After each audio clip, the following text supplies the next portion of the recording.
Okay. Good? Yeah. All right, let's call to order. It's 8 o'clock. And the Metro Vancouver Transit Police and the Police Board respects the Indigenous nations within Metro Vancouver and acknowledges all First Nation, Inuit, and Métis people for their continued resilience, sustainable stewardship, and as active members of the community for generations to come. We recognize that working within and managing the region's transportation system, we do have a role to play in supporting reconciliation with Indigenous peoples. So welcome back. Hope everyone had a good summer. I thought maybe really quick, just go around and say everybody's names. We got some new faces, and it's been a while for others. Yeah, maybe Stephen, do you want to start? Just run down this side. Great. Stephen Crosby, Senior Manager of Strategic Services at Transit Police. Sure. Sean Farmer, member of the board. Bryce Graham, Deputy Chief on the admin side. Murray Dinwiddie, Director on the board. George Madden, Director. Adam Fowler, Board Member. Marnie Larson, Chair. Suzanne Muir, Chief Officer. Carla Mattel, Board Member. Randy Chum, recently appointed Deputy Chief for Operations Transit. Steve Meaton, Inspector, Investigation Section, Transit Police. Oscar Aliueva, Senior Legal Counsel. Jeff Connor, Acting Operations Inspector, Transit Police. Jennifer Breeze with TransLink and the TSML Board Chair. Paul Dillon. Okay. We've got Beth in the back too there. See you, Beth. Hi, Beth. Senior Policy Officer. All right, great. Thanks, everyone, and welcome. So first item on the agenda is the consent agenda. So do we have any items we want to pull?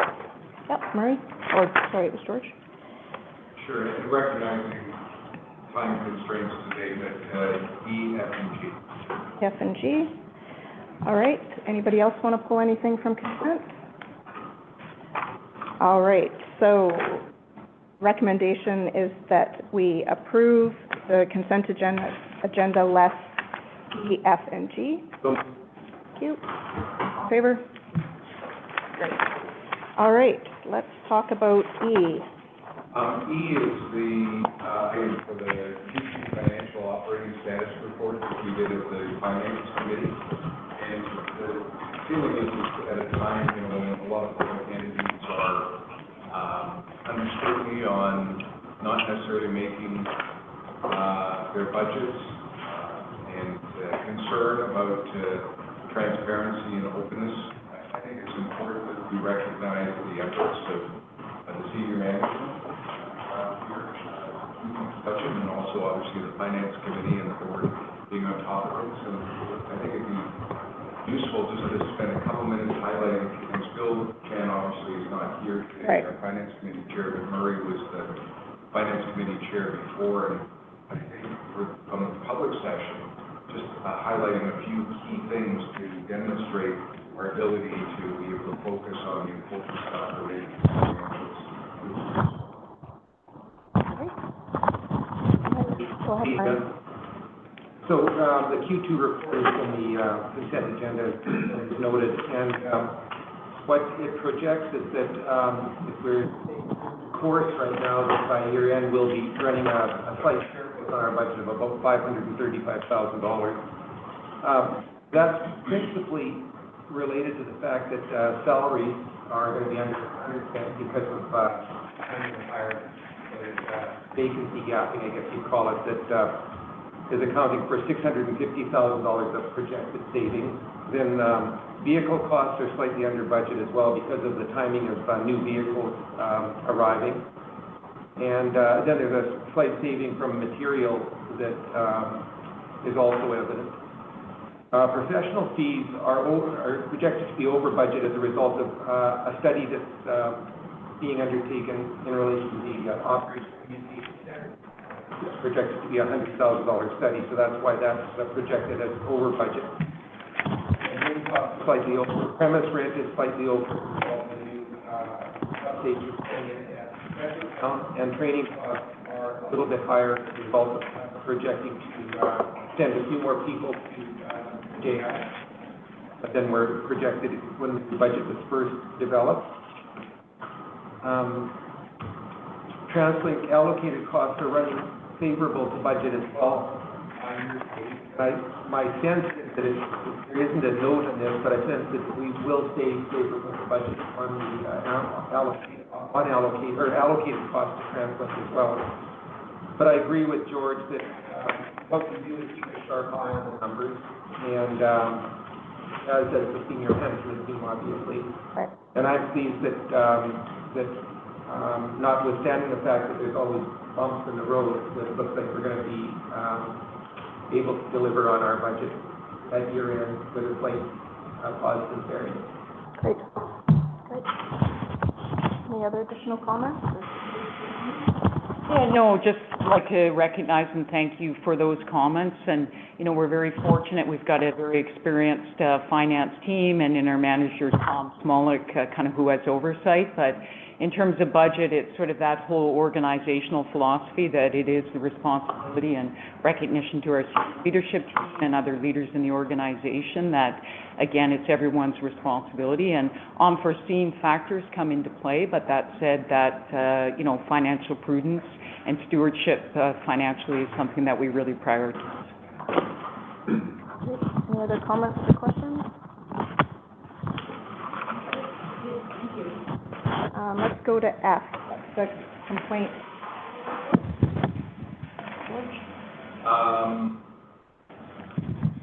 No, it was actually E, the professional standards unit. Sorry. Yeah, E is, F is complaint. That's right. Yeah. And really, it was, again, just, maybe the chief can just speak to this, but it's very similar to what we just talked about from the financial side, given all the scrutiny that's out there on Columbia in particular. And one of the questions I had just was in and around on page 2 and 3, the recorded and substantiated trust complaints, and then this year there's been no substantiated other trust complaints. And looking to the chief, just maybe talk to us about that. Is that an anomaly, or is that something that has happened in a manner in which you explain the difference? So, yeah, in terms of public trust complaints, as indicated, we've had 7 in this period, and those really deal with sort of officer conduct. And in that period, we had 2 ordered investigations, and those result as complaints from members of the public, and then 5 admissible complaints that are ordered by the Police Complaints Commissioner. And as indicated, there's been no substantiated public trust complaints during that period. And I think that, you know, if you look sort of at the trends that have occurred kind of over the last 5 period into this year, we've seen a reduction sort of in those numbers. And even year to date, despite the fact that we had significant increase in resources, for example, with our CSOs at the number of 24 who are contained in these numbers as well. And I think it just speaks to, you know, those numbers. Our officers are out there every day in very difficult circumstances, and I think this number is a very indicative of the professionalism and the training that they receive.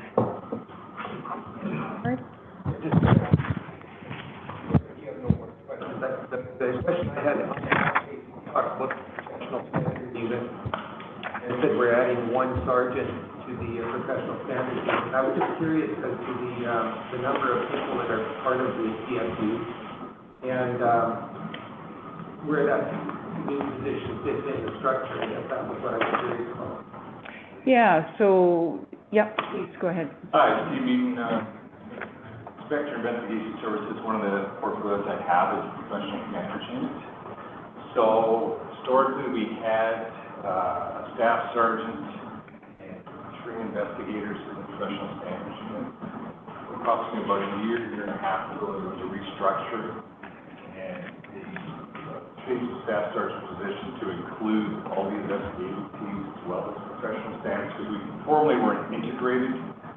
Professional standards unit was Delta, initially was Delta, Fort Lee, West Van. Now we're back just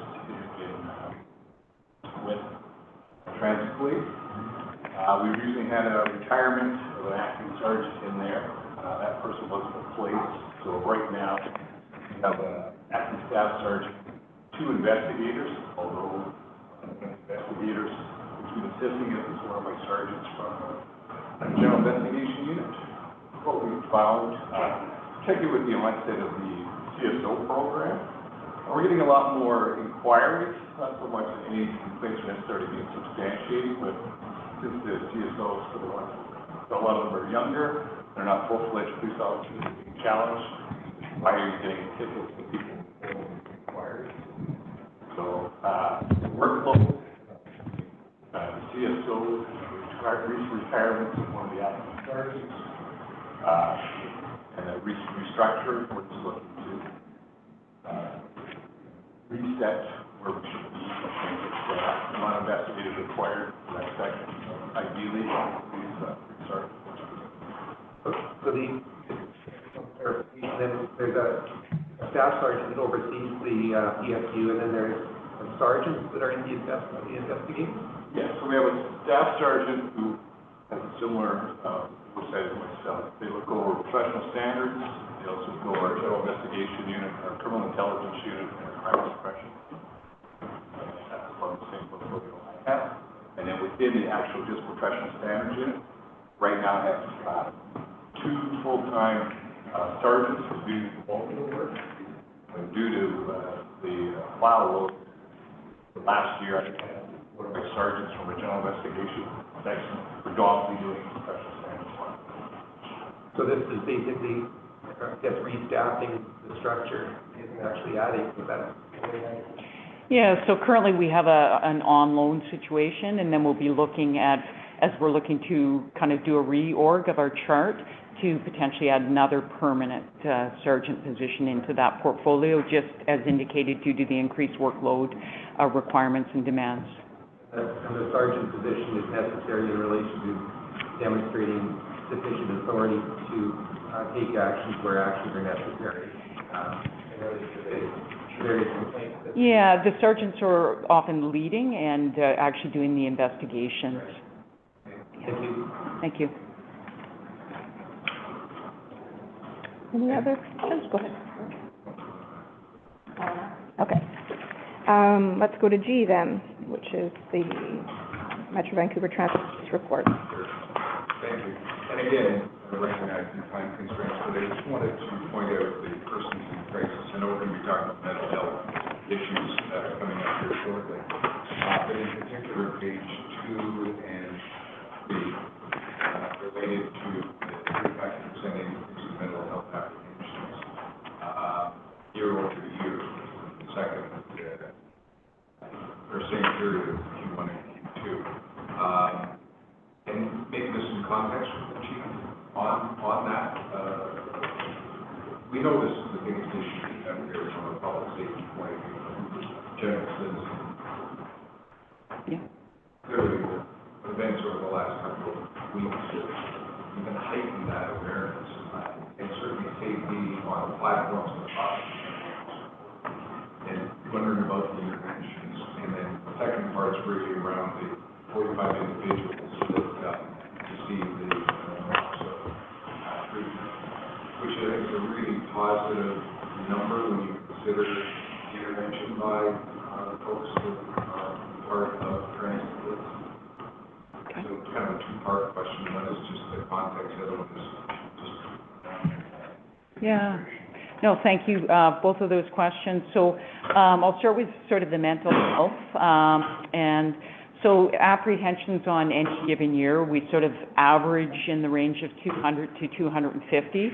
And this year is no different. It's kind of trending in terms of those numbers. When you see the increase that you've kind of indicated, sometimes it's hard to really determine those factors on the increase.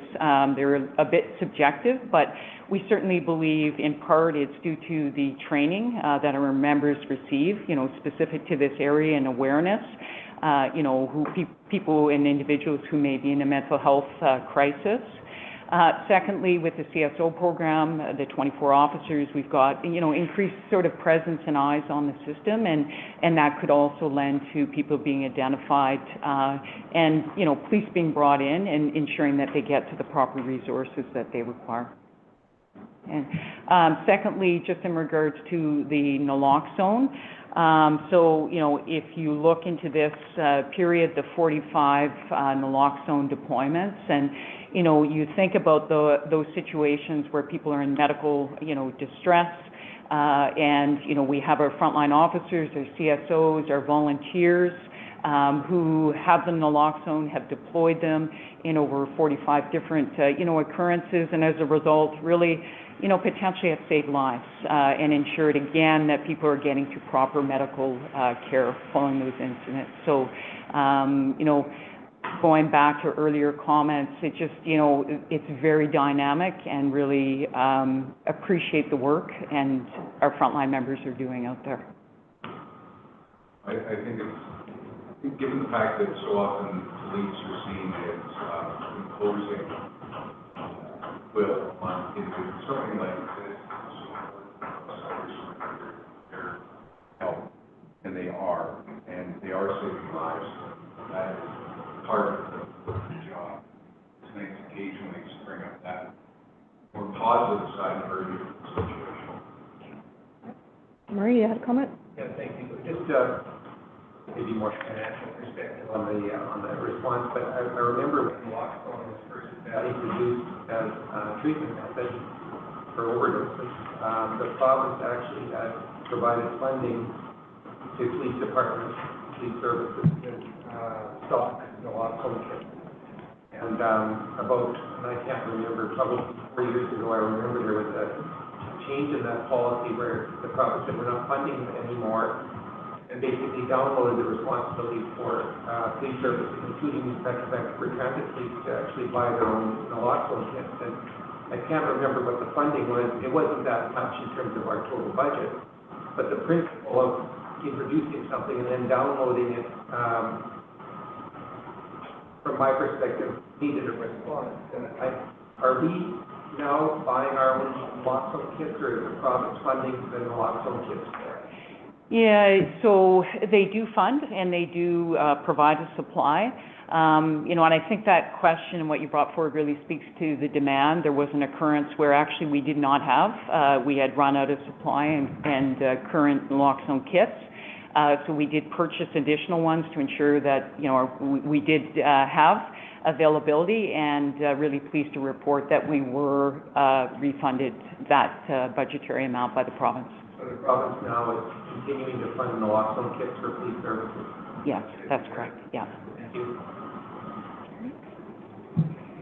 Any other questions?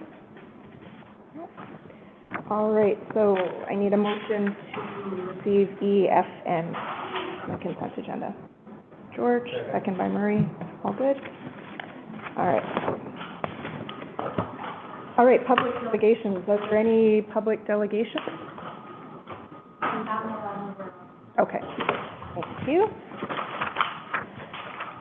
And next item is Constable Ben Hayward, our mental health liaison officer. Looking forward to your presentation. Thank you.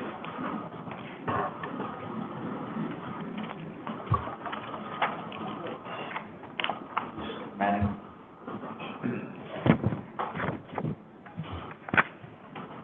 So, my name is Constable Ben Hayward, and I'm liaison for Transit.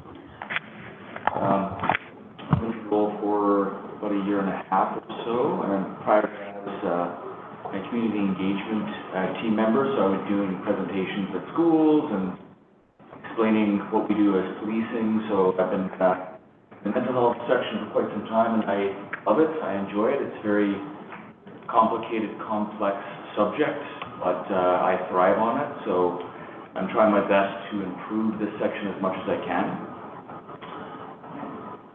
And I'm still under the community engagement portfolio, so I'm still part of that portfolio. So if you can see on the right there, the photo with the green patch, I'll just kind of explain that a little bit. That was kind of like the first tier of me rolling out something that was new and different and creative in the policing world. I found it was kind of a bit much, but it has moved its way over to what you see now, which is a green patch on the front and the back. And essentially, as a police officer, I wanted, if I was running the system, I wanted people to want to come talk to me and ask questions so I can give them resources. So I wanted their attention to be drawn directly to me, and it's proven to work quite well. So I'll just talk about a couple of things as to what I do in my job description. So I review clients' case history, including relevant mental health conditions, triggers, and communication preferences. I reach out and I build community partners, including ACT teams, which are various teams out of Vancouver. They work with mental health clients, and also CAR units. So the CAR 87 programs, the MICRE programs, which is the Mobile Integrated Crisis Response Team, which is through the Fraser Health. And I coordinate a lot of efforts in assisting our clients that we deal with as vulnerable clients on the system. I also collaborate with many other mental health community partners, a lot of other police workforces, and this includes sharing information at meetings. So I'll attend PM hot meetings for mental health, weekly meetings with Surrey, and if there's somebody they're on the lookout for, or information that I can sort of share back with them, then I'll share that with Surrey, and I try to get into other police forces as well, like New West and a variety of others. Client follow-up. So I'm constantly querying the mental health clients that we deal with on a constant basis to see, okay, is this client a concern for the public? Have they assaulted somebody on multiple occasions? And I have to keep my head on a swivel with these clients, so I'm constantly querying them to make sure that they're not continuous, that it was maybe a one-off or a two-off with their mental health crisis. So I have a folder list that I have created, and I follow up with every single one of them. I just set up follow-ups to do so. So I'm also trying to increase my I came from the RCP, so I'm trying to constantly increase my familiarity with the system and the expansion and all those things with transit. Debriefings, so I'll talk at briefings, and I'll explain the clients that we should be on the lookout for. I'll put key pieces of information that's really pertinent to how this information can help those clients when you're dealing with them on the system. And then any other further investigations that I'm working on in the mental health team. So this is obviously my favorite person in the office. Everyone here has probably seen him. If you haven't, that's okay. I'm always stopping by and petting the little guy, but mental health is important, and his job is to handle the mental health of our colleagues in the office, and he definitely helps with mine for sure. I have a job that does stack up quite a bit, so it helps to get some snuggles with him. So in addition to me being the mental health liaison for Transit Police, I'm also part of the CISM team. So if one of our colleagues goes through a critical incident, then I will sit down and we'll talk through it, and we'll sort of further their crisis if they are going through a crisis.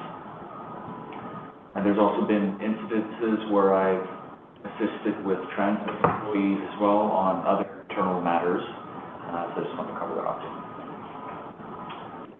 So when a mental health call is received, then my goal is to try to attempt to take conduct of that file. So I'll be listening into the radio, so I have the transit police radio on my shoulder, and then wherever I'm driving, whichever zone, which is all of the zones across from Waterfront to Mission, I'll be switched on to their radio, and I'll be listening into their file. So if a call comes through to us, and I hear that there's maybe a mental health component and I'm on the road, or if I'm close by, then I'll jump in the car, I'll try to be first on scene, and then what happens is they see the green patch of mental health, they point to me and they say, hey, this is our mental health liaison, just talk to him, he's going to help you out, he's here to help you out, and that's what I do. I just try to calm the situation down, I figure out what's the root cause, and I try to go through and resolve the crisis. Does it need an apprehension, meaning do they need to be taken to the hospital? I'll make that executive decision, and then I'll take them to the hospital, or in some cases, some clients don't require an apprehension, it's just like a medication thing. So if I can't make that call, and I'm not taking conduct, or if I'm not first on scene, then I will try to take the members out of the hospital by relieving them at the hospital.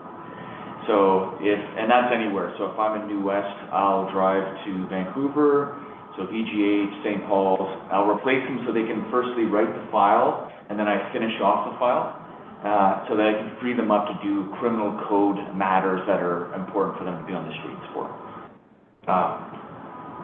So I'll stay at the hospital for the 2, 3, sometimes 6 hours waiting with the client. I'm building relationships with all the hospitals, and I'm trying to further my understanding and knowledge of the mental health world.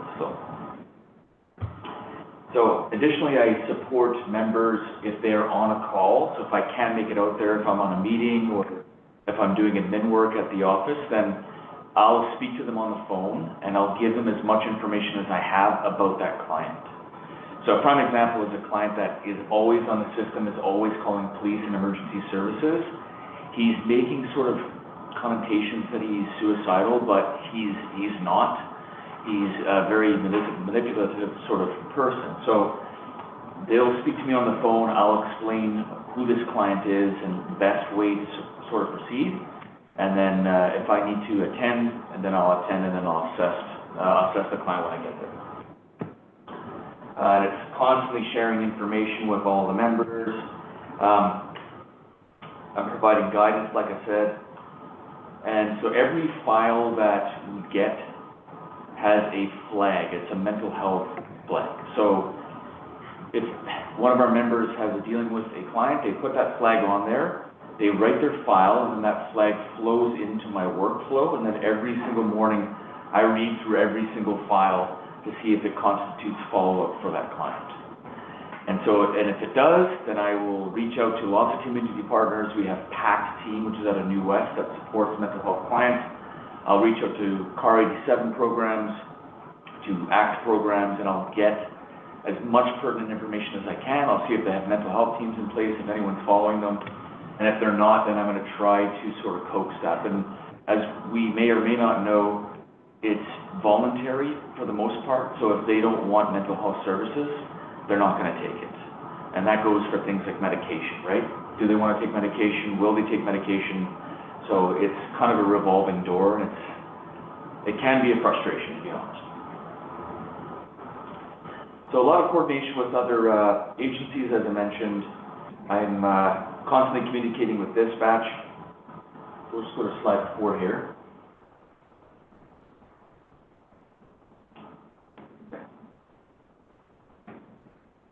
So if someone is acting in a manner that I feel like they're endangering themselves or others, then I'll apprehend them under Section 28 of the Mental Health Act. That means that they'll be transported to the hospital where they have to be seen by a doctor, and then they're deemed certified or not certified under the Mental Health Act. And so that's my bread and butter as the mental health liaison as I work through the Mental Health Act. There are lots of cases where they work hand in hand. So you have a Mental Health Act apprehension, but it doesn't necessarily mean it doesn't constitute a criminal code offense or charge. So if there's an assault, you find that there's a mental health component, there still can be an arrest and a charge, and there can be conditions put against that person, for example, and there's a court date. So 80 to 90% of apprehensions result in an individual being admitted to the hospital. So I just want to throw that stat out there. So there's a number of individuals who transit police encounter on the system on a regular basis who are apprehended under the Section 28 of the Mental Health Act. On average, transit police apprehends around 200 to 250 people per year, as you can see here. So Q1, I don't recall what the numbers were currently for Q1 of this year, Q2 this year. You can see right there, we're kind of trending, I think it's around 124, so. Yeah, the exact. Like I said earlier, we're trending pretty close to that 250 range, but, I mean, fluctuates between that 200 and 250 number each year. Yes. Yeah, so we did see a decrease in 2022, and in 2023 we saw a greater than 20% reduction in apprehensions. However, 2024, trending upwards again, looking comparable to 2022. Right. In 2023, Transit Police established a new member support sergeant who oversees our critical incident and stress management program. So why that's important is previously the person that was doing the mental health component was also overseeing the CISM. So she was wearing many, many hats, whereas in my role, I am part of the CISM team, I'm not overseeing it, but I have full capability of doing mental health calls and working with mental health clients. So I'm out in the community, I'm literally riding the system from everywhere, waterfront to commercial to Broadway, Coquitlam. I'm displaying the colors of mental health. I'm getting asked lots of questions about mental health, so it's really, really positive stuff. And again, yeah, it's allowed me to spend more time with interventions and doing client referrals, working on client referrals and a variety of other things. So in 2023, I made 32 new client referrals, which was a 220% increase over 2022. So whether that means that somebody sent a referral to me and it got approved, or it was a file that I had taken, accepted, and done back work on to figure out how I can support this client. So lots of increase in client mental health referrals. So in the first 6 months of 2024, I made 17 referrals up to this point. I believe that's actually up to 18 now, and that number it's growing, which is positive. It's just kind of showing more of a proactive approach rather than us staying in a reactive approach, just waiting for mental health calls to come in. So, and that was a slight increase from 15 made the first 6 months of 2023. How am I doing for time? Good. Doing okay? Yep. So areas of improvements. So I'm constantly analyzing the data. I'm trying to look at what our suicide rates are. I'm looking at what our apprehension rates are. I'm looking at everything. So the areas of improvement for us, where I would like us to be going, is to further our training with our members. And what I mean by that is discussions and talks about having psych nurses going in and training our members, doing scenarios, like going through scenarios saying, this is what you're dealing with, this person is schizoaffective disorder, or they're dealing with drug-induced psychosis. Like, how can you handle this situation? And so I think that would be absolutely amazing for our organization and for our training.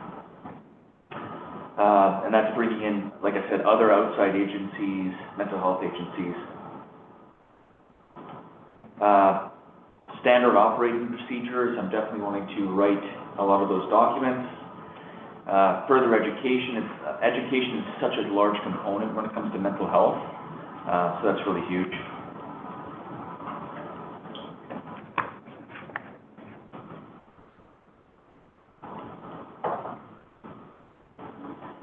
So where I would like to see us as well, so we have the education component, but I would love, I mean, with the large amount, the huge system that we have from waterfront to Mission, it makes sense for us to have a psych nurse that would ride along with the mental health liaison. You attend scene, the psych nurse talks to them, they do their assessments, they have all of their equipment in the car, it just makes sense. The big challenge with that is we deal with two different health authorities. You know, we deal with Fraser Health and we deal with Vancouver Coastal Health. So we can literally get a call in Vancouver Coastal Health and it would end up in Fraser Health. And so those two parts talking to each other is a challenge for us. But that's what I foresee for the section of the mental health team.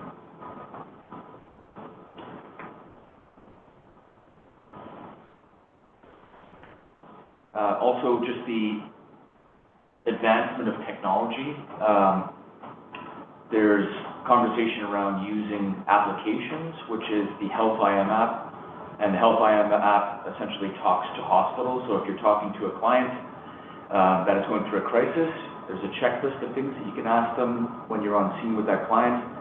That information is fed to the hospital, and essentially they're already aware that you're bringing somebody to the hospital that are dealing with these mental health crises questions. So I really want to take advantage of those things moving forward, if we can. And that's it. Thank you.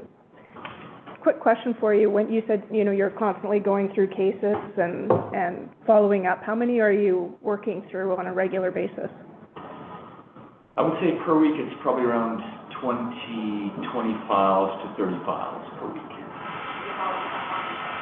So that's new existing files for clients that were flagged mental health. Right. And then I have previous current existing clients that I'm dealing with on an ongoing basis. Okay, so that's an additional above the... Yes. 60. Yes. Okay. Great. Murray? Thank you for the presentation, very informative. You'd mentioned at the end of your presentation the Health IM app, and I'm reading, I read in reports reference to that app, but I'm wondering if you could give us a little bit more information about what that app actually does and how it helps you. Yeah, so I'll give you a scenario. I have a client that I'm dealing with going through mental health crisis. I show up on scene, we calm the situation down, I open up the app. In the app, it gives me, let's say, 10 questions. Are you hearing voices, right? Like, what are some of those major mental health components that someone at the hospital, when you take them to the hospital, is going to need to know about? That information is inputted into the application, and then once you're done, you submit that. That information is sent to the hospital that you're taking that client to, and then it's printed on a specific printer. So when you get to the hospital, the staff there would have taken those pieces of paper up, and they would have reviewed all of those questions that you went through with that client. Who's the client? Maybe what's their PHN number? Like a variety of things. So it's really a way of you talking to the hospital prior to getting there, and then them having the information of who that client is. There's also key areas in that application where you can just write notes. This person is not cooperative, they're violent, and a variety of other things that are key things that will sort of mark what's important for you with that client. That also becomes part of the police file then as well? Yes, you can attach that to the police file as well. That's stored in DEMS and accessible to others who may be interacting with the same person in other contexts. Yes. Yes. Thank you. Yeah. Carla? Thanks, Ben. Thanks for your presentation. I know we have a really busy job, a lot of moving parts, a lot of things going on. We really appreciate the work you're doing. This is just connected to Marnie's question about the follow-up work that you mentioned, and you talked about continuous follow-up, file folder, you're following up, you're reviewing files for members who flag certain clients, and then you've also got your folder. I'm just wondering if you could say more about what does follow-up look like with those individuals. I mean, so what do you do in that follow-up practice, and what's the referral, and it seems like that's further how that's impacting it. Yeah, so one of the primary things would be just querying the client, right? So if I query the client and I see that they have 10 new police files related to mental health, then I know that, okay, we've got a consistent problem here.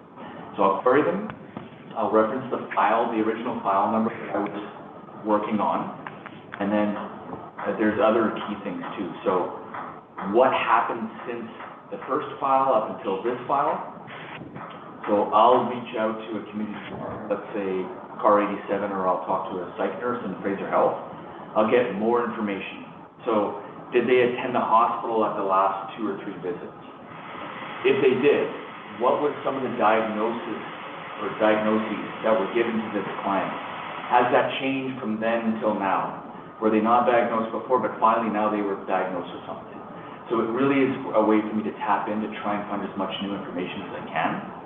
So usually it's 2 and 4 weeks follow-up. Unless it's a dire situation, then I'll follow up a lot more frequently with that client until I feel like it's no longer a public interest for the safety of the public, and 2, for that client. And on that, sort of that 2-week, 4-week follow-up, what happens with that information that you're gathering? So usually what I'll do is I'll feed that information back to the member that was dealing with the file.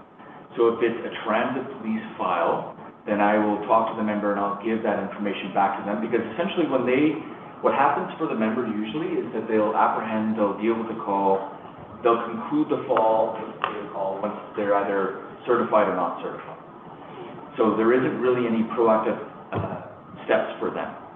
So if I get new information, then I'll send them an email and I'll say, just so you know, this person was released at the hospital, they went to the hospital last night, they were released this morning, here's some things to look out for. So I'll just send them as much information as I can.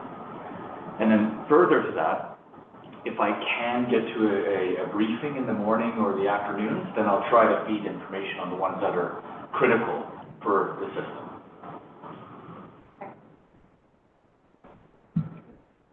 Any other questions, George? Just a question to our chief. With the Chiefs Association here in BC, and you're doing great work, but you're just one officer.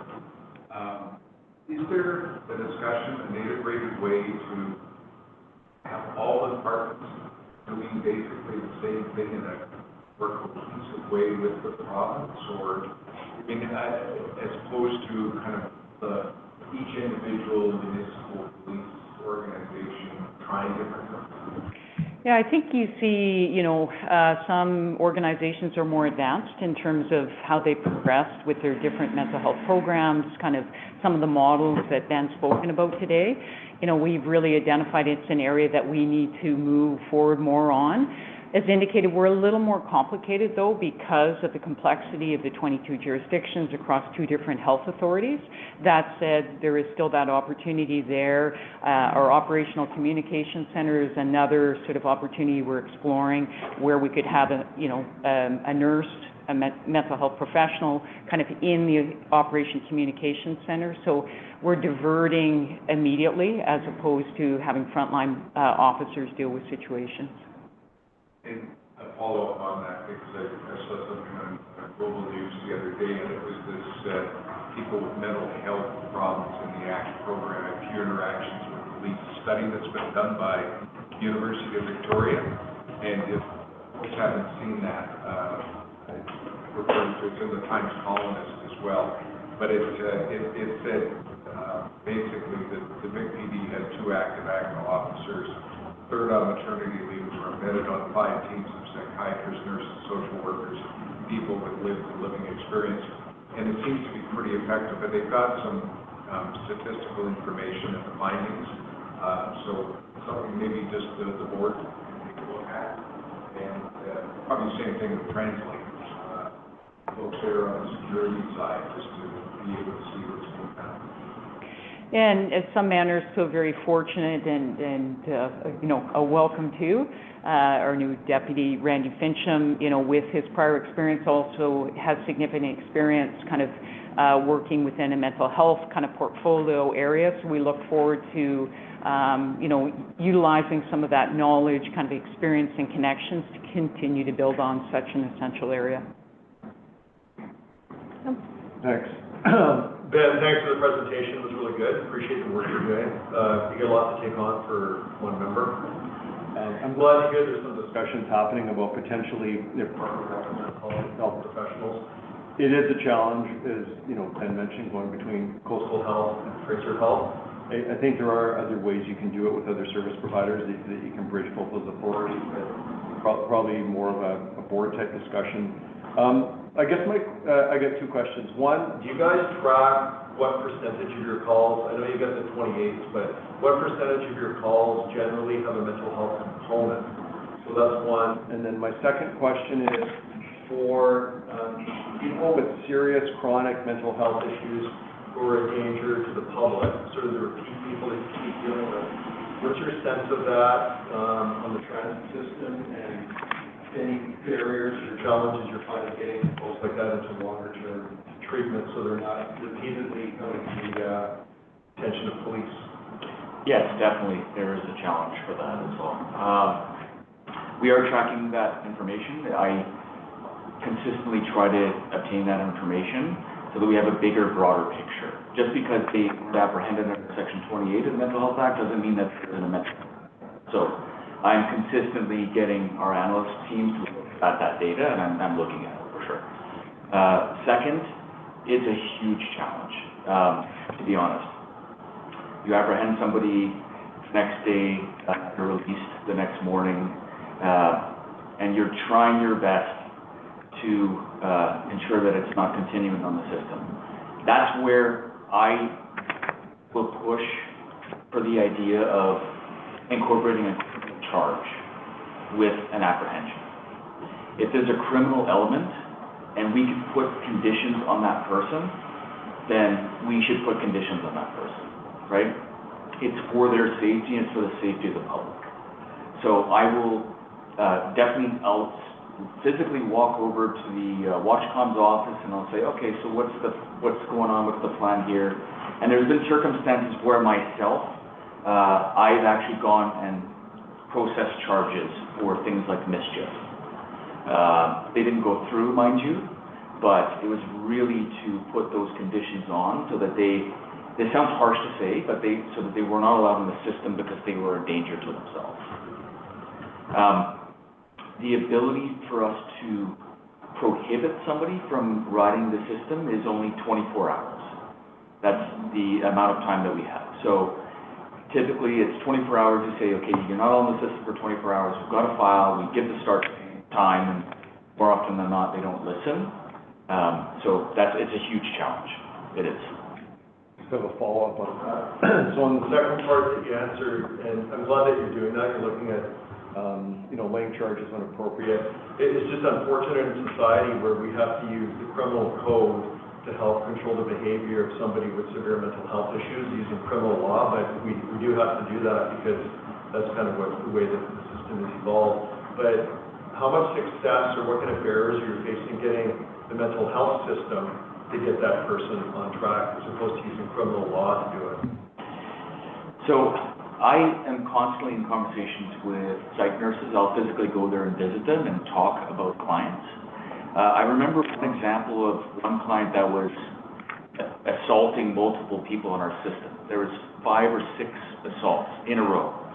And this person was deemed not safe to be in the public. So the mental health unit at the time, the mental health liaison, basically did a write-up of 5 to 8 pages of file history. Of course, redacting what was needed to be redacted. Here's everything on paper, right? This person doesn't necessarily meet the world of being in jail, but they certainly don't meet the criteria of being in the public. So that was approved. We talked with the hospital. They were held in the hospital, I think, for one of the longest terms that has happened. So they were held in the hospital for, I think it was for a few weeks, until they were deemed to be safe to be released out into the public. So that's one example of ways that we can sort of coordinate with hospitals to try to work our way through the medical system, because let's be honest, it was a medical problem. That's one of the ways that we did that. I can follow up on that. Yeah. So, Michael, we belong to PFOA Standard Initiative. We work collaborate with other jurisdictions on other agencies. So, because of the 22 jurisdictions, we actually go to 3 hubs. Part of the Vancouver hub, the New Westminster, sort of equivalent Tri-City hub, as well as the Surrey hub. So as part of that, we have clients that have been mentioning how we see multiple folks on the system. We will attend these hub meetings, put these meetings forward to have them prioritized. When you go to a hub meeting, it's more a holistic approach. You have people from health, housing, police, corrections, so probation. So when we look at the various clients in the hub meetings, we look at the different areas of the system.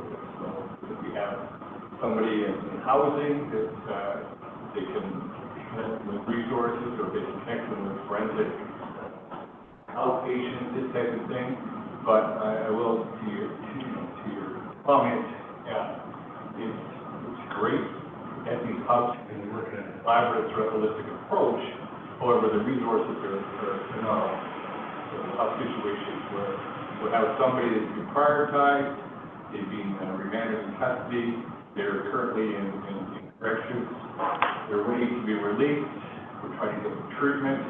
The reality is, we don't have beds as part of the revoy put aside where we can say, okay, John Smith's coming up next week, we want to put him in treatment. Quite often, unfortunately, it's up to their own devices within the correctional system to make those referrals. So we have been, as part of revoy, looking to, work with the province and various community groups to improve that. And then, on the revoy side, it is all sort of collaborative, holistic approach. And connected to that, we have what they call the SITES initiative, which is the funding the province supplies or provides specifically for police initiatives, for investigations to target people that are violent and sort of address that strictly from criminal. Thank you.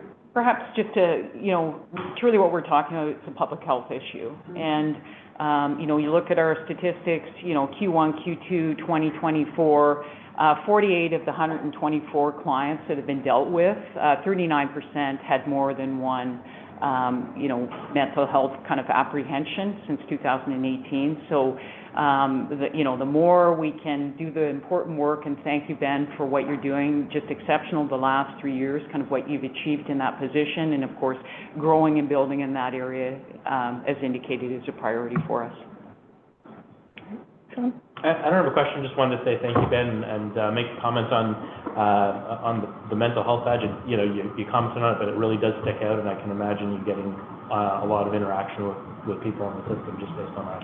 Thank you for your work. It's different. Yeah. It's definitely not the status quo with everyone, but I wanted to try something different and creative. Yeah, stands out. Thank you. That's good. That's exactly what I wanted. Murray, did you have something? Just comment. This presentation is kind of a demonstration of how police work is overlapping significantly with social work. And it's not the only area. I know Constable Shipley, I believe it was, came in a year or two ago and gave us a presentation similar to this, but in the area of dealing with the homeless people that are, along the system, and often great calls for service. But the context of there being broader collaboration amongst the service providers is clearly evident by the problems that you're facing in dealing with people with mental health issues that are, I don't know what the right word is, bothering the system, so to speak, and need help. And it seems to me that some, and maybe already set up, but some table needs to be set up across service providers to talk about how do we collaborate effectively and pass the buck. And the police tend to be the people that are most available to deal with these things, regardless of whether they're properly trained or not, because of just the time when they're on duty. And so I would encourage, from my perspective, means of collaboration between the mental health authorities, the health authorities, police, along with others that are engaged in the process of providing support to people that need the support when they need them.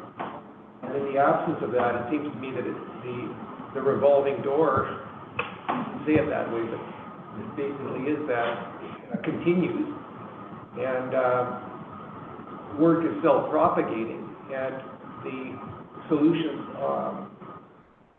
aren't permanent solutions. They tend to be temporal and then reoccurring, which from my perspective is kind of a waste of public money if we don't start looking at things to make the solutions more permanent, whatever that means. You will see sort of a shift, and I'm already starting to see a shift in how that looks, what that picture looks like. A prime example is PACS, like this team that we deal with in the West, right? So they do the follow-ups. They're the ones that are monitoring these clients. If they don't have ID or driver's licenses, they're trying to help them get this stuff. If they need compass passes through funding, then they have ways of helping these clients. I can't tell you before, with the years I've been in policing up until now, when I've been on mental health calls, now I'm constantly seeing biker cars there, car program with a nurse there. And in cases, I'm seeing two nurses there with two different, like, it's changing. It's definitely changing, and you'll see a reduction in the amount of apprehensions to the hospital because there's more nurses that are just understanding that it's just a medication thing that needs to be fixed, rather than us just taking them to the hospital. So I'm already seeing that shift change a lot. And even that, like, I don't disagree with you, but the context of, like the naloxone discussed earlier, in some respects, it's people that need help. Naloxone is kind of a first step in keeping them alive, but keeping them alive isn't the solution. It's a step toward a solution, but it isn't the solution, and that's referencing when I'm talking about this, creating more permanent solutions as opposed to simply addressing the symptom that's evident today, but not curing the symptom, simply deferring the problem. I think that's where, from my perspective, and it isn't a police problem per se, it's a society's problem. The police tend to be the ones that inherit it because you're on the street and often interacting face to face with people who are suffering from the mental health challenge. Yep. One question. Appreciate, I think this is like a global systemic problem, and, we're trying to do our best. I guess just a question for you, Chief. When we're thinking about the psych nurse and potentially some resourcing in the communications department, can you just comment on that from your perspective? Where are we headed, or what are we doing in terms of next steps on? Thank you for that question. So we're in current dialogue with the various health authorities, just in terms of looking at funding, kind of resources related to that. So that's been an ongoing conversation, kind of for a period of time. So we're looking to secure that to be able to sort of move forward. And then in terms of the unit itself, the work at Bend is tremendous, but we need more resources. But it's always that, challenge of meeting our frontline kind of operations, and how do we grow that specific area. So that is part of our kind of strategic leadership discussions around how we potentially expand into that area.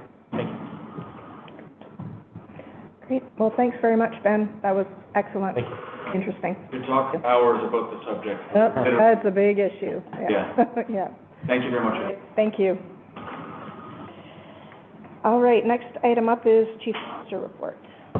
Thanks, Chair, Board, and members of the public. The executive were really pleased to give the Chief Officer update today.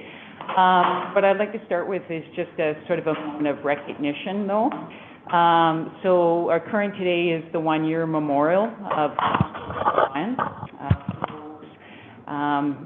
who recall, and quite tragically, he was a RCMP member, tragically killed in the line of duty in Coquitlam. He was on duty September 22nd, 2023. And, just in honoring him, we do have representatives of Transit Police that will be attending at 11 o'clock today. But I just want to, really, he was a father of 6. He was 51 years old, a 7-year member of the police department, and he loved community. So the things we're talking about today were just so important to him. So we just really send our best to Ridge Meadows RCMP and members of our RCMP family. Thinking of you. So with our update today, we're going to look at our 3 strategic pillars. Deputy Randy Finchon's going to start and outline just cross-regional policing, outlining some of the work that we're doing with our JPD partners, as well as community. And I think you'll hear in these examples, there's just some really outstanding projects, initiatives, and police work occurring. And then Deputy Bryce Graham will move to kind of modern policing culture, and he's going to talk about some of the work we've been doing around building our facilities, and always, so importantly, supporting our people, and that's the people within our organization as well as the public and communities we serve. So, Deputy Finchon. Thank you. I'd like to recognize Acting Inspector Jeff Connor and Inspector Steve Beaton. So Jeff Connor is our inspector in charge of our operations division.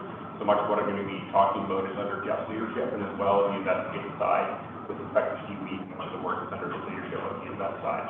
So on the operational side, through the summer months, we were fortunate to gain funding through the site funding, which is what Steve was talking about earlier. So that's the Special Investigation and Target Enforcement Fund.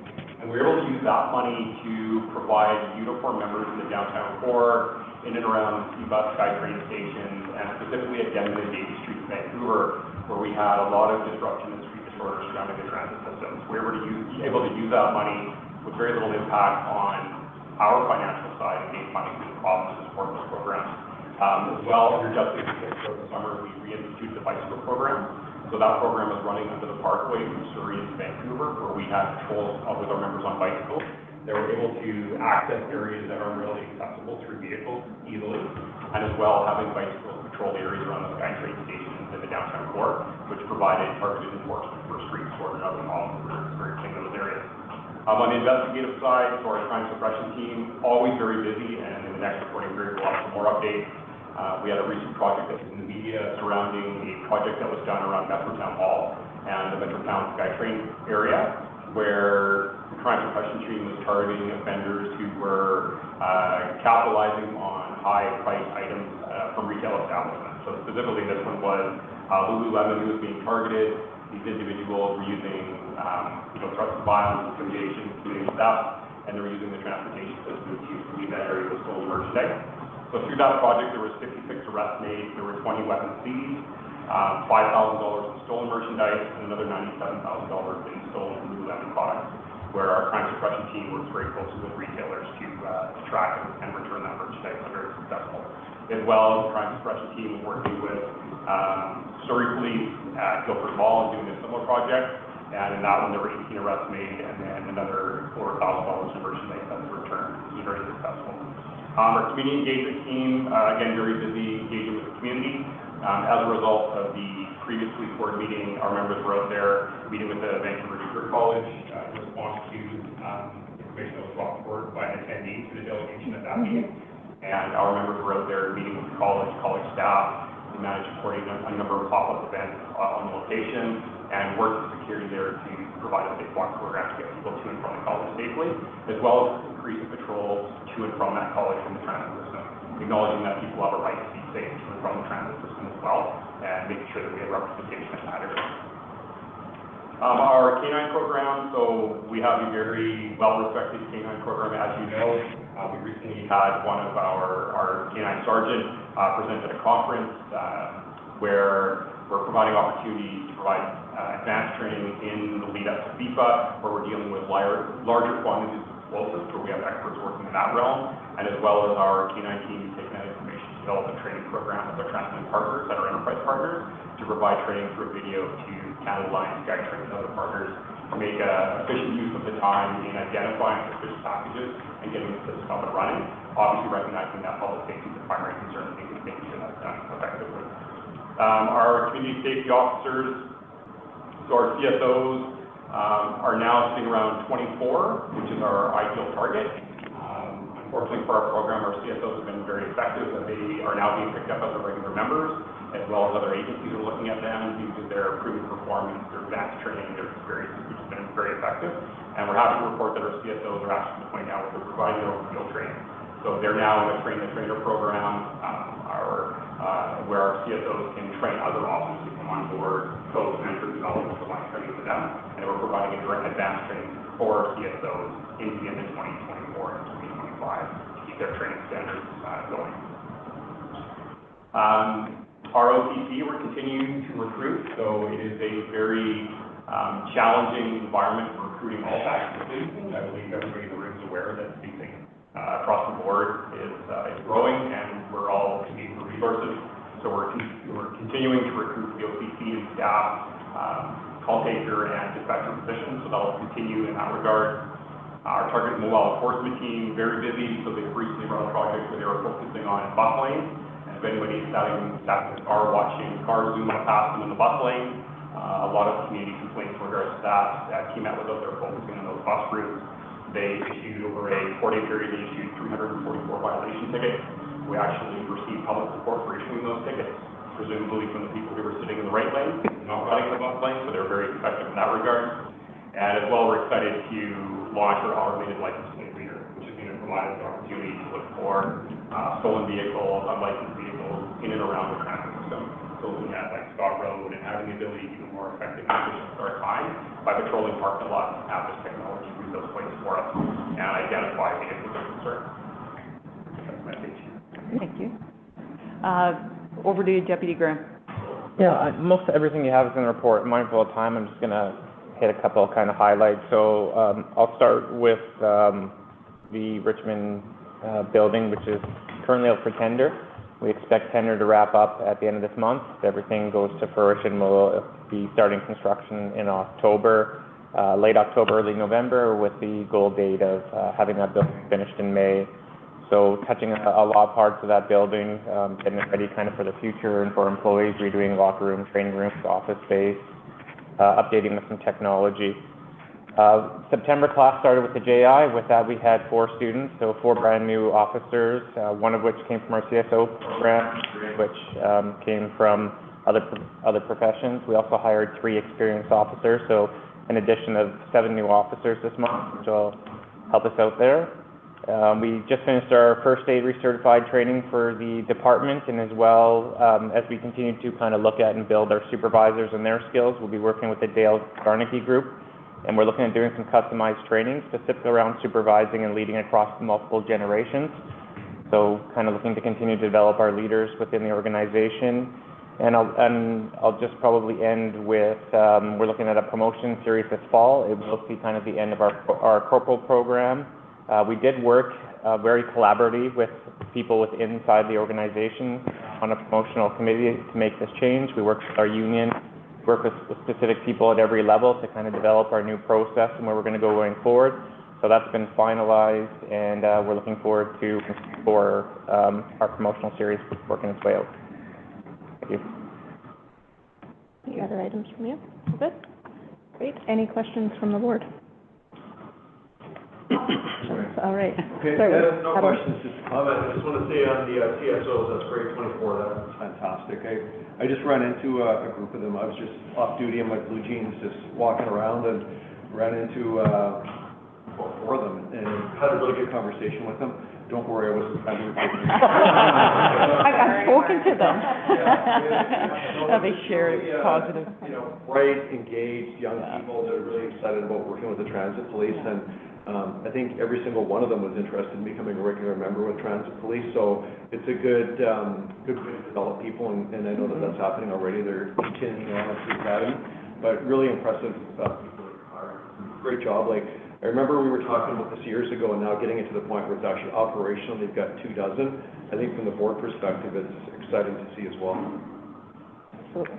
Rich, are you ready to? Almost exactly the same thing. I think it's, I know we're going to have this is a pilot project still, and there's going to be some sort of formal process, but just what you said about the fact that they're being recruited, and it's providing an opportunity for them to join transit police, but also other agencies, is a demonstration of how successful this has been, the quality of individuals.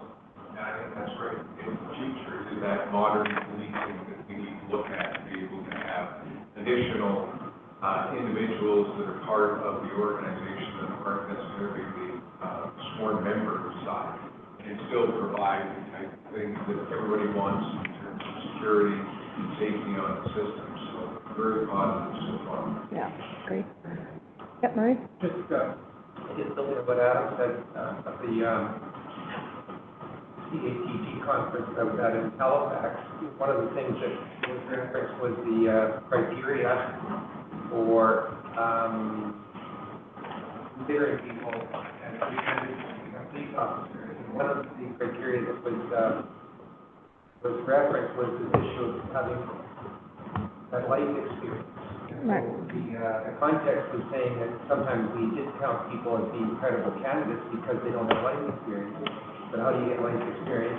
You become a policeman if you're not engaged in the process of doing police work. So I think the CSO program, it occurred to me at the conference that our CSO program, although it's doing a lot of other good things, is also doing the good thing of providing people with good, solid life experience and context policing without actually being full-fledged police officers, but building them toward good candidacy for becoming a police officer. So I think the program, although it wasn't set up originally as a training program for police officers, by default is actually serving that purpose as well. So I'm enthusiastic in that regard, not just in the context of having CSOs do elements of police work that are sort of, I guess, what I call lower tier policing, but necessary in order for three police officers that we do have to do the level of work that is consistent with their training.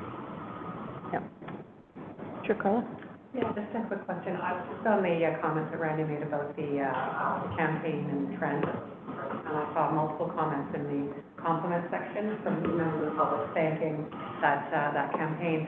It raised questions for me just about jurisdiction and the jurisdictional police and transit police.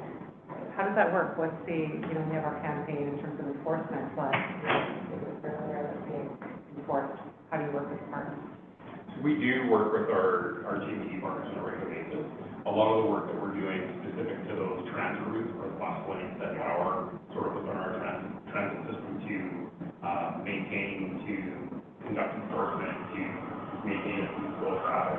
And then we will at times work with the GPD partners in that same regard. Yeah, so those lanes are considered in transit, within our jurisdiction? Yeah, so it all would be within the transportation service region, but one of our KPIs is, of course, initiatives with JPD. So sometimes, we will just do our own enforcement, and as indicated, sometimes we'll work in collaboration, not just one, but often, in any given shift, our target mobile enforcement team will work with various JPDs throughout the transportation region. So, and I think that's a unique thing to remember is that region extends, when you think of, it's rail and bus lanes and SkyTrain, so it's very expansive. Yeah, it's a good example of that, and a good example of collaboration. So, the compliments report demonstrated people being very happy about that. Compliments for giving up tickets very often. That was my thought.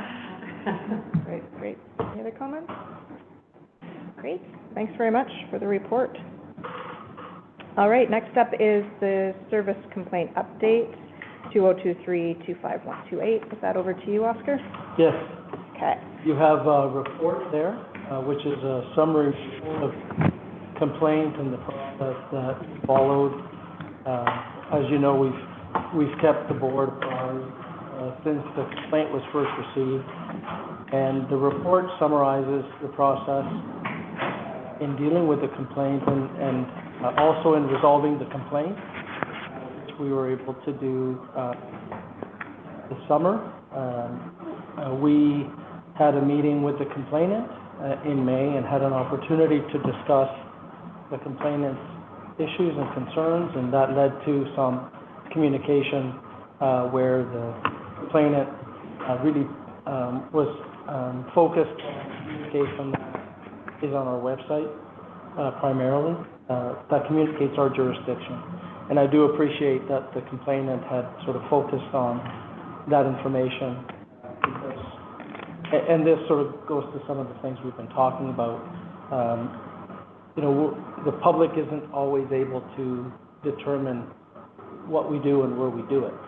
We are a very unique agency, and so the fact that there was some language in our on our website that was to some extent misleading was important for us to know. And so we did make a change on our website on that language, and that change has been made so that it more accurately reflects what our members are able to do and where they're able to do it. And so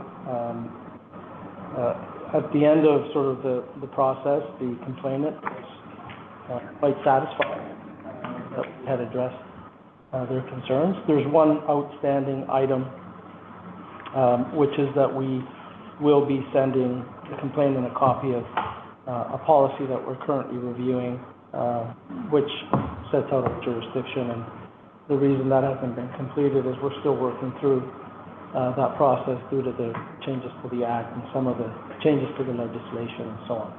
But they will get a copy of that, and what we'd like to be able to do is have the complainant receive a copy of this report, and also have the two oversight agencies, which are the Police Complaints Commissioner, and also the province receive a copy of the report. And as I point out in the report, it's a reminder that we just have to keep thinking about making sure that we are communicating accurately what we do. It's not easy. You know, you talk to different people. You've heard about some of the work that we do, which to some members of the public may look like we're not working in our jurisdiction. We're out on the street, we're not near a transit station, but we are on the road. And our buses are on the roads, and our HOV lanes are on the road. So we were able to address some of the concerns of the complainant by just being able to communicate more specifically examples of dealing with situations that may not be directly on transit, but are transit. But again, a good reminder, and I think we always need to be vigilant that we're communicating to the public exactly what we do to the extent that we can. So we're looking for the report to be approved by the board so that it can be. Yes. Just, when we first started talking about this back in the spring, complaint was first received, there was a question about whether there was confusion around what the approval from the province represented relative to our jurisdiction and the police service. And do you feel satisfied, officer, that that we've resolved that confusion, not just between us and the complainant, but between the police service and the province about where we're able to operate and what we're able to do? Because that seemed to me to be, I guess the complaint was one thing, but the more substantive issue was making sure that everybody that was involved in the process of approvals and in operationalizing approvals were on the same page.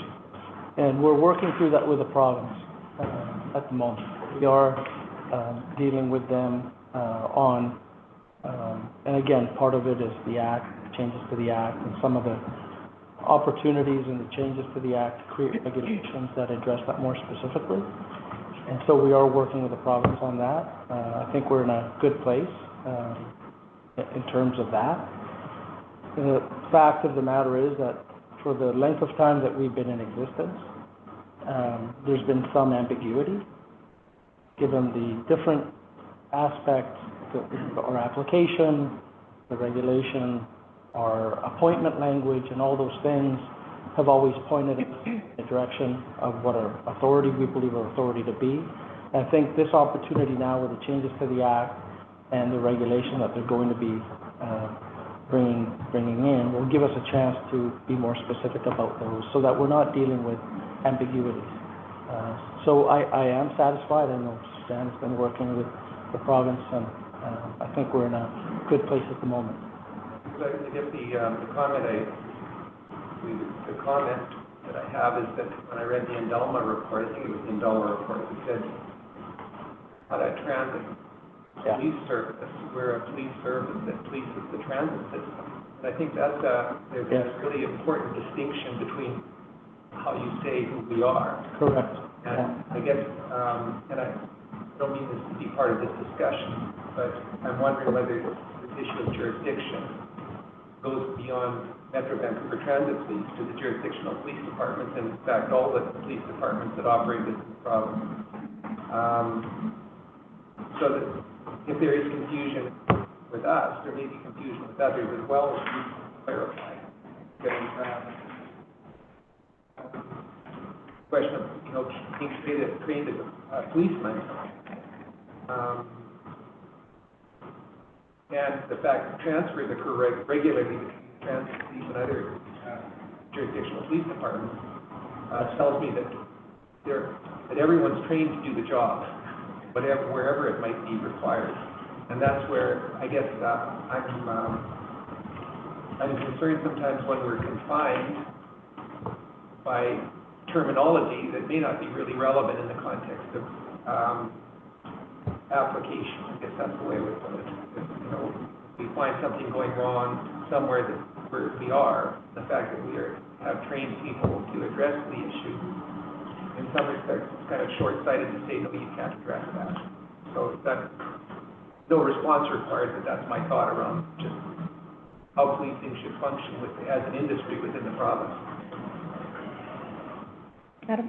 Yeah, thanks. I just wanted, it was really good update, Oscar, thanks. I don't have a question for you. It was more to just mention something that you brought up already. So the Police Act is very explicit, and there's no ambiguity whatsoever with POJs in the province of BC.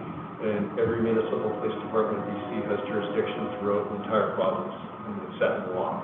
So there's no ambiguity. Just in case, so we don't go down a rabbit hole.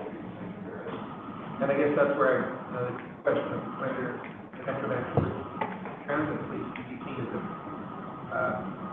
POJ in the same context. I think that's where it's a trick comes. You know, when you see a policeman, you don't think, well, I wonder what the boundaries of what they can do. You just sort of assume that they have authority to do it wherever they are. And even when they're off duty, they obviously have accountability to be professional even when they're off duty. So that was more my thought. Great. All right. So there is a recommendation here that the Police Board approves in accordance with Section 172 of the Act. A copy of this report be provided to the complainant, the OPCC, and the director, and that the Police Board directs the chief to ensure that any outstanding remedial actions that set out in this report are actioned, and to refer back to the Police Board any issues that arise. Are we all in favor of that?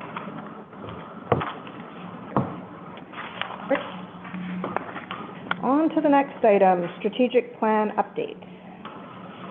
Stephen? Okay, so you all have a copy of the updated report for Q1 and Q2. I'm just going to highlight some of the trends under the indicators that I think are important to kind of discussion and just ensure everyone's kind of aware of what we're seeing in terms of trends. So I think everyone's well aware in the news, passenger volumes are significantly higher than they were 2 years ago. Like the TransLink is continuing to see significant passenger growth, and that's resulting in overcrowding in terms of buses and trains, particularly in the Fraser Valley, really across the system. And yet when you look at the volume of times being referred to transit police, they're actually slightly down. So I think it's positive to see that the crime rates are falling. I think that really speaks to the safety of the transit system, million boarded passengers who rely on it every day. The other thing I'll draw attention to here is that the percentage of police files that are driven by police officers either witnessing the offense or being immediately on scene are up. They're up from 14% to 18%. And that's really positive. That speaks to the high visibility initiatives that we were talking about, site-funded initiatives where we have patrol members in downtown core, going out to ideas. One of the examples provided within the report was the Hangy bus loop, but it also speaks to the community safety officers and the additional capacity we have now out on the system. The fact that we have resources where they need to be. All that being said, one thing we're continuing to take a very close look at is perceptions of safety. And it's interesting when you see that crime rates are falling, a greater percentage of the incidents that are occurring are officers are immediately on scene. However, people are not necessarily feeling more safe than they were a year ago or 2 years ago. That's something that's trending downwards.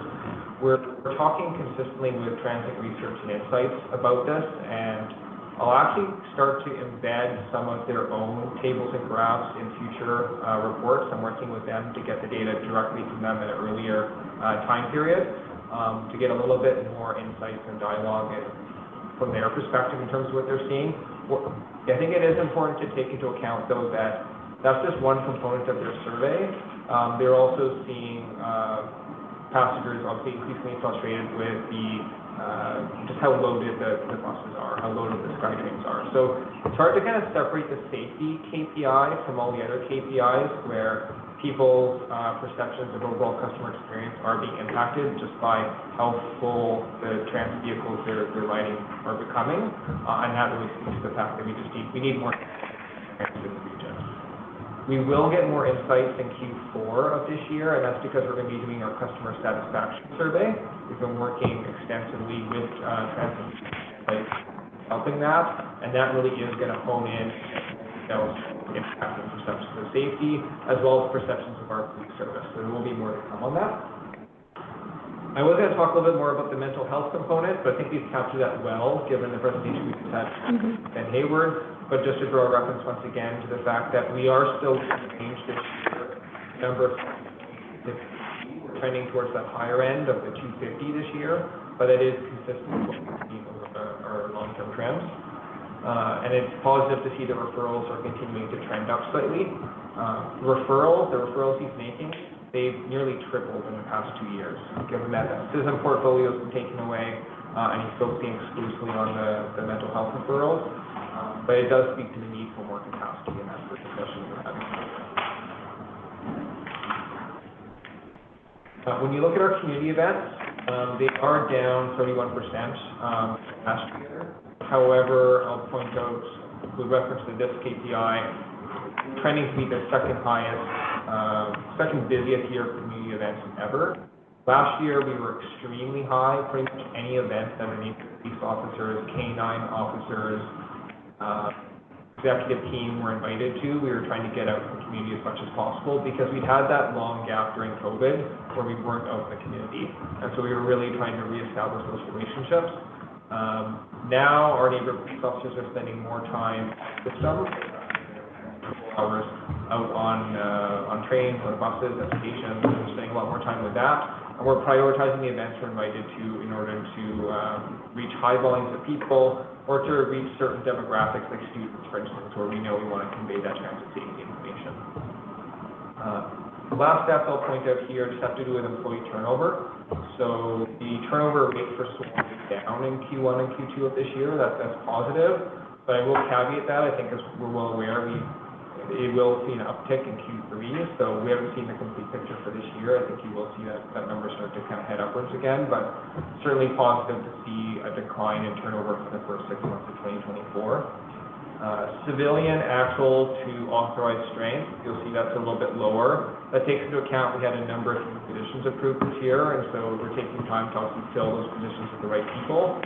And because civilian numbers are lower, just having a couple resignations does impact the numbers quite significantly, more than you'd see on the sworn in. And just because you might be wondering about the impact of brand discovery and then the efficiency review on the strat plan, that will be a discussion point we'll be having in October at the meeting. So as a whole, when you look at the strategic plan, there will be updates made within the plan itself based on the findings of those 2 reports, and that's something we're looking very closely at. So I'll leave it at that and turn it over to you. Sure. Sure. Adam? Great report. It's excellent. So thank you for this. You always do a great job, Stephen, so I really appreciate your work on this and the whole team. It's excellent. And I know that, like, in the development of the KPIs, the board was involved, and appreciate it, and it's all stuff that we asked for. Looking at it now, now that we're a little bit into it, there's one gap, I think, and just kind of follow my logic on this. So if you look at 4 and 5, so we've got 5, and you've done it extremely well with, like, 1B, 2B, like, percent, like, crime rate and actual crime. Right. So that's very clear, and it's user-friendly. But 4 and 5, where I think the ambiguity lies is that we've got files transferred from police departments, we have a raw number. In 5, we've got percentages on, for the bucket. But what I think, and going to your comment about, like, TransLink and ridership and volume up in the system, and also how TransLink will report, like, number of riders and that kind of thing, it's a pretty standard measure of policing, and it's on the board for, I think this first time around, but think of a pie chart. So you've got a pie chart, a circle with your total calls for service. Within that calls for service, you're gonna have probably about 4 buckets. You're gonna have 1 bucket, people who've called the police. You're gonna have another bucket, text messages. Yeah. You're gonna have another bucket, transfers from POJs, and then the 4th bucket is gonna be on-view self-generated. So if you just had that pie with those 4 buckets, we could see the total number, then obviously the percentages are easy to calculate, but just basically, instead of 4 and 5, having, here's our total calls, and then maybe A, B, C, D, here's how they break down. Right, yeah, we have the call source comparison, but the pie chart might be a better way to interpret that information. because it's just kind of showing the year-over-year changeover. Right. But it's just how we portray it. Like rider volume year over year, calls for service, and any trends about self-generated, more calls from the public, Right, and total volume, because total calls for service does give an indicator of total workload for transit police managers. Totally. Okay. Just a suggestion, like, Yeah, I like if the board it. thinks there's value in that, I think it's like a one-stop shop, and you can just see all, like. Visually, yeah, a picture. I appreciate that. I think one thing we've done well as a group is every time we get this report, we find ways to improve upon the metrics we're tracking and how we're presenting those metrics to the public. And because it's a 5-year plan, ideally, every single report we're receiving, we have an improved iteration in terms of how we're conveying that information. So Yeah. absolutely look at that.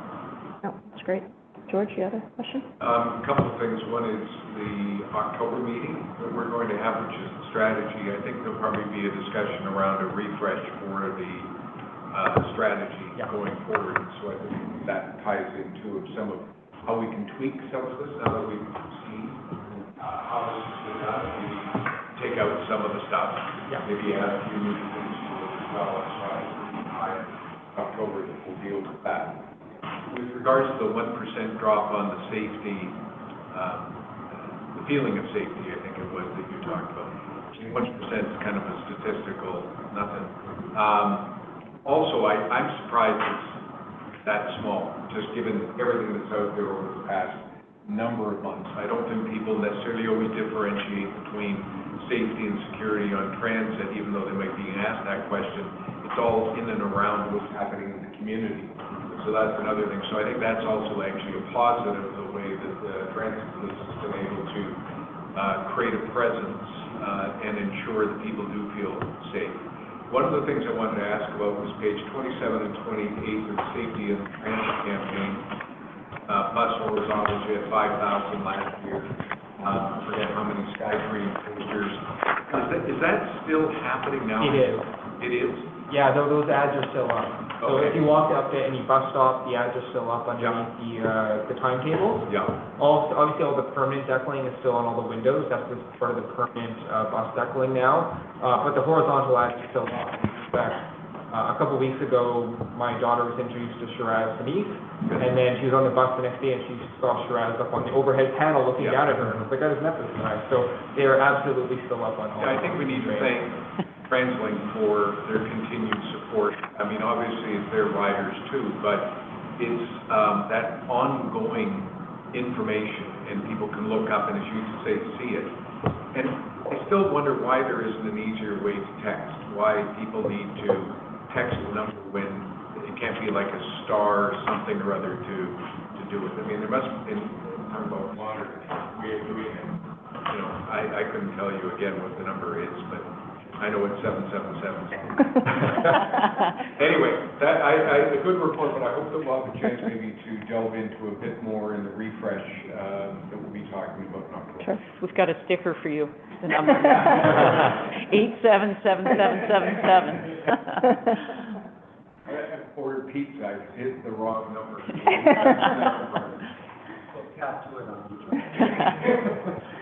Any other comments, questions for Stephen? Great. All right. Thank you very much. All right, on to other business. First up is report from the Chair of the Finance Committee, and Bill is away today, so Murray's in. So you gave us a little synopsis of budget earlier. Anything to add to that? I think the two elements that we discussed in July meeting, the last meeting, were the Q2 results, we only discussed, and the second was the additional budget, which we, as a board, discussed in September. So I think the Finance Committee was satisfied with the Q2 results and with the provisional budget, and I think obviously there are some challenges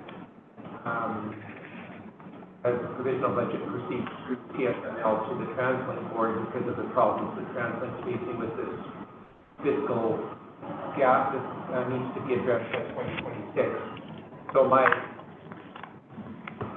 take on it is that the question of especially the civilian positions, the question of need will arise.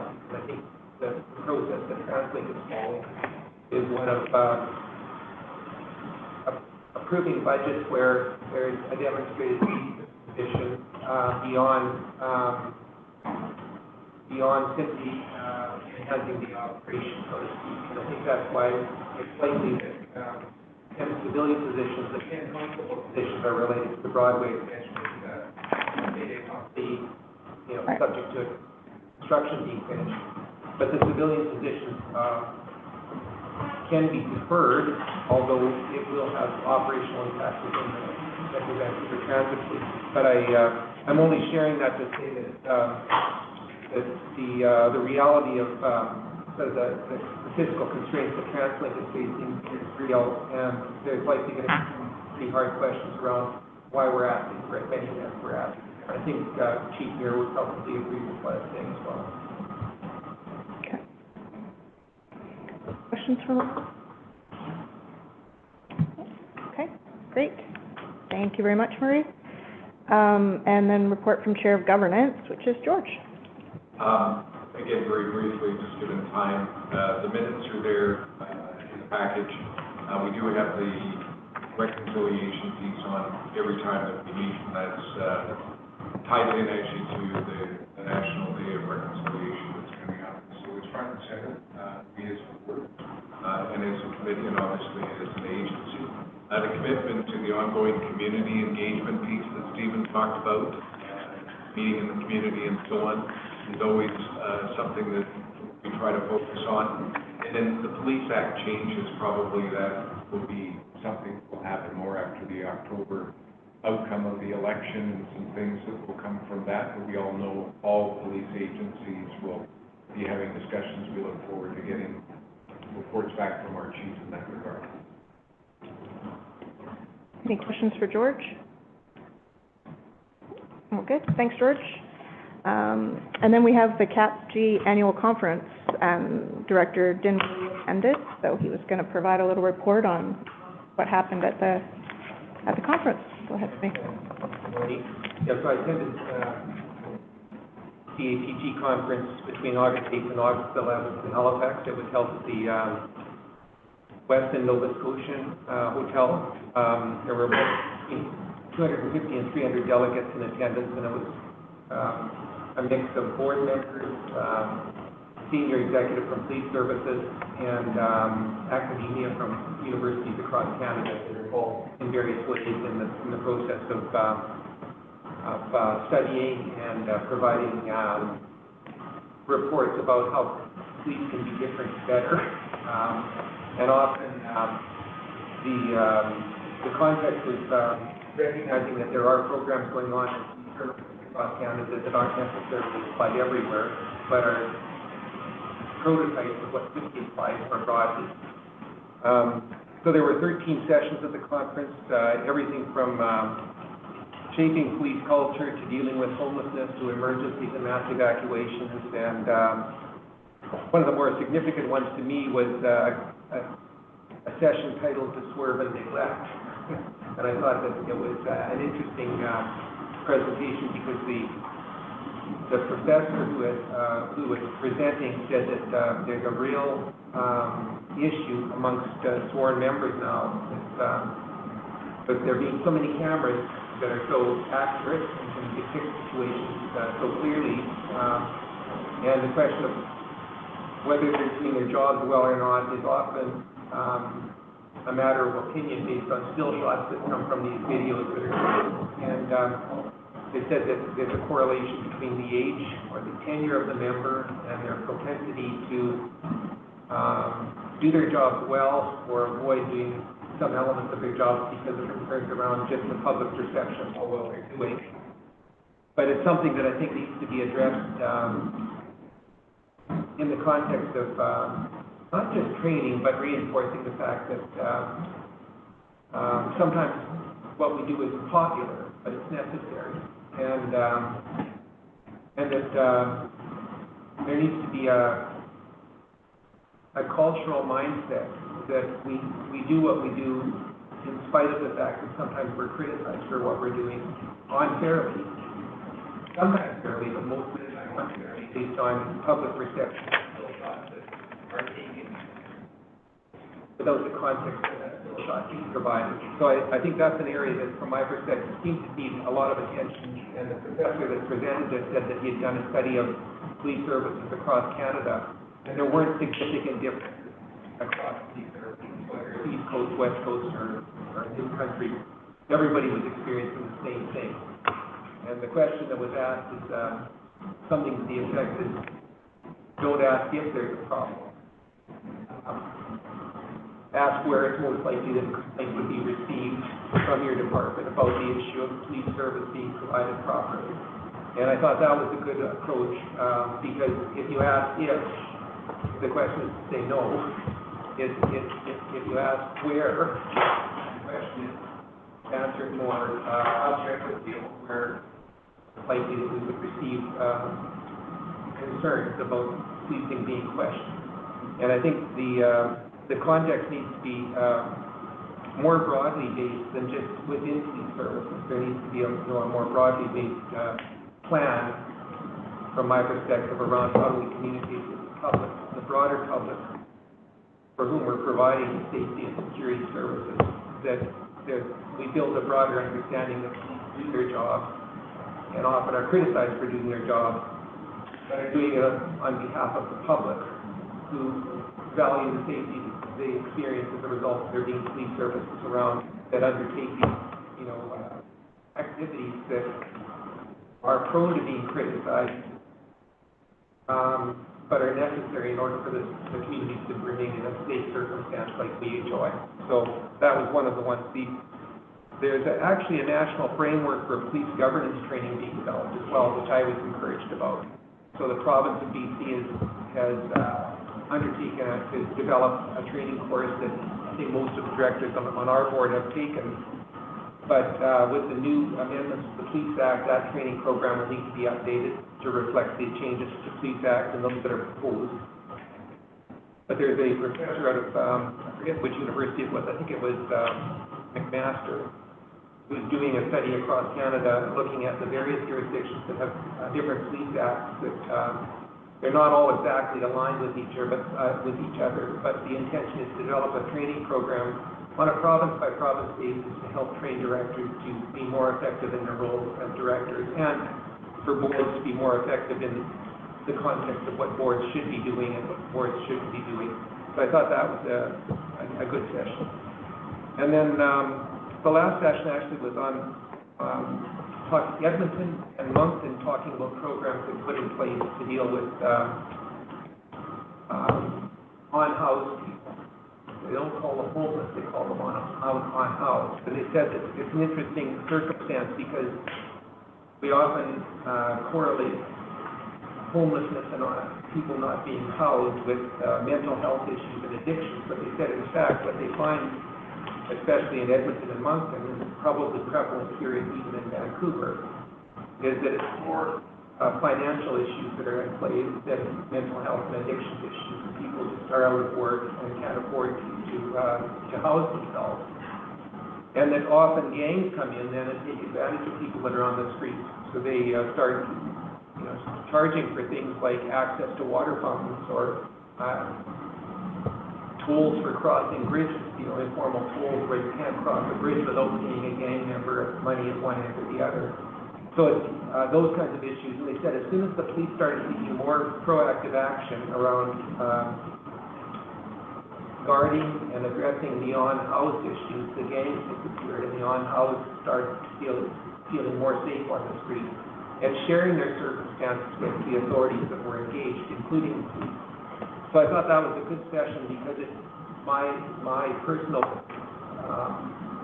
perceptions about homelessness was often correlating it highly with mental health and addiction problems, which isn't necessarily the case. So, and then the wrap-up session was very good as well, where it sort of summarized what had been discussed at the conference. And I thought the people engaged in creating a synopsis of the outcomes did a great job. So from my perspective, so next year's conference is in Victoria.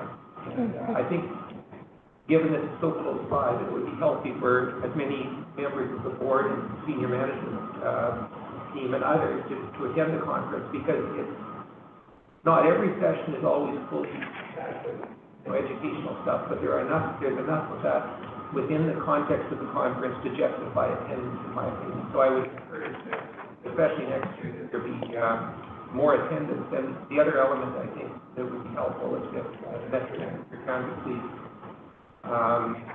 if we're able, make a presentation at the conference about how the Vancouver Transit Police operate, what they do, who we are, how we're different, how we're the same.